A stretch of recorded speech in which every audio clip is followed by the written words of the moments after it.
سورة البقرہ آیت نمبر 214۔ اعوذ باللہ من الشیطان الرجیم، بسم اللہ الرحمن الرحیم۔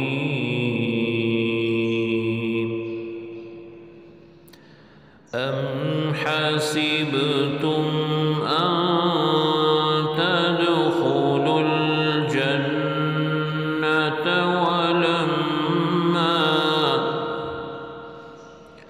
ولما يأتكم مثل الذين خلوا من قبلكم مستهم البأساء والضراء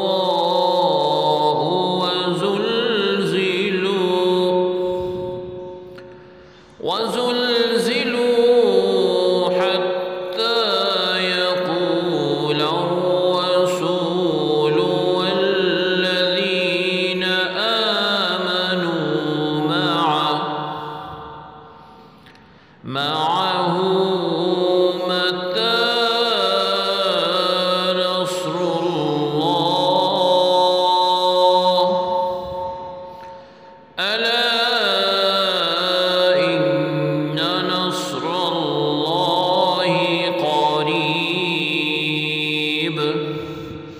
لفظی ترجمہ ہے ام کیا حسب تم گمان کیا تم نے ان کے تدخلو تم داخل ہو گئے الجنت جنت میں وا اور لما جو نہیں یاتی آئی کم تم پر مثل الذین ان کے جو خلو گزرے من سے قبلی پہلے کم تمہارے مست پہنچی ہم ان کو البأساء سختی وا اور الضراء تکلیف وا اور زلزلو ہلائے گئے حتیٰ یہاں تک کہ یقولا کہا الرسول رسول نے وا اور الذین جو لوگ آمنو ایمان لائے مع ساتھ ہو اس کے متا کب نصر مدد اللہ رب العزت کی علا آگاہ رہو انا بے شک نصر مدد اللہ رب العزت کی قریب ہے۔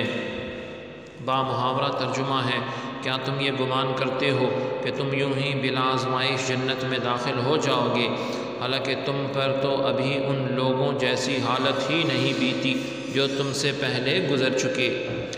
انہیں تو طرح طرح کی سختیاں اور تکلیفیں پہنچیں اور انہیں اس طرح ہلا ڈالا گیا کہ خود پیغمبر اور ان کے ایمان والے ساتھی بھی پکار اٹھے کہ اللہ رب العزت کی مدد کب آئے گی، آگاہ ہو جاؤ کہ بے شک اللہ رب العزت کی مدد بہت قریب ہے۔ آیت کی تفسیر میں فرمایا گیا ام حسبتم ان تدخلوا الجنت، کیا تمہارا یہ گمان ہے کہ جنت میں داخل ہو جاؤ گے۔ یہ آیت غزوہ احزاب کے متعلق نازل ہوئی جہاں مسلمانوں کو سردی اور بھوک وغیرہ کی سخت تکلیفیں پہنچی تھیں۔ اس میں انہیں صبر کی تلقین فرمائی گئی اور بتایا گیا کہ راہ خدا میں تکالیف برداشت کرنا ہمیشہ سے اللہ رب العزت کے خاص بندگان کا معمول رہا ہے۔ ابھی تو تمہیں پہلوں کسی تکلیفیں پہنچی بھی نہیں ہیں۔ بخاری شریف میں ہے حضرت خباب بن ارت رضی اللہ عنہ سے مروی ہے کہ رسول اللہ صلی اللہ علیہ وسلم خانہ کعبہ کے سائے میں اپنی چادر مبارک سے تکیہ لگائے ہوئے تشریف فرما تھے۔ ہم نے رسول اللہ صلی اللہ علیہ وسلم سے عرض کی یا رسول اللہ صلی اللہ علیہ وسلم ہمارے لیے کیوں دعا نہیں فرماتے، ہماری کیوں مدد نہیں کرتے؟ ارشاد فرمایا تم سے پہلے لوگ گرفتار کیے جاتے تھے، زمین میں گڑھا کھود کر اس میں دبائے جاتے تھے، آرے سے چیر کر دو ٹکڑے کر ڈالے جاتے تھے اور لوہے کی کنگھیوں سے ان کا گوشت نوچا جاتا تھا، لیکن ان میں سے کوئی مصیبت بھی انہیں دین کے کام سے نہ روک سکی۔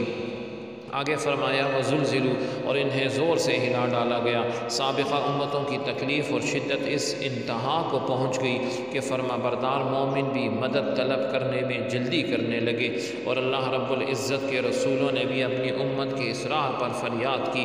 حالانکہ رسول بڑے صابر ہوتے ہیں اور ان کے اصحاب بھی، لیکن باوجود ان انتہائی مصیبتوں کے وہ لوگ اپنے دین پر قائم رہے، اور کوئی مصیبت ان کے حال کو متغیر تبدیل نہ کر سکی۔ چنانچہ ان کی فریاد پر بارگاہ الہی سے جواب ملا کہ سن لو، بے شک اللہ رب العزت کی مدد قریب ہے۔ اس جواب سے انہیں تسلی دی گئی، اور یہی تسلی رسول اللہ صلی اللہ علیہ وسلم کے صحابہ اکرام رضی اللہ عنہم کو دی گئی۔